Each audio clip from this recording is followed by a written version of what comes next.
জিজ্ঞাসা করছিলেন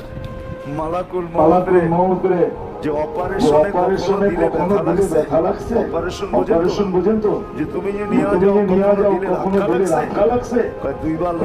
লাগছে কয় কোন দুইবার কিতাবে কিতাবে লেখা আছে কোন দুইবার বলছে বলছে বন্যা চলতেছিল প্লাবন চলতেছিল এক নারী প্রেগনেন্ট অবস্থায় কাঠের উপরে বাঁচতেছিল আর ওইখানেই বাচ্চা প্রসব ওই মুহূর্তে আপনি বলছিলেন যে বাচ্চা রেখা মাকে নিয়ে আসো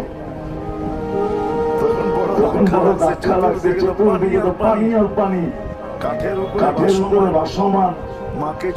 যদি নিয়ে যেত বাচ্চার কি হবে তখন একটু ধাক্কা লাগছে দ্বিতীয় সাদ্দাম যখন জান্নাত কমপ্লিট করলো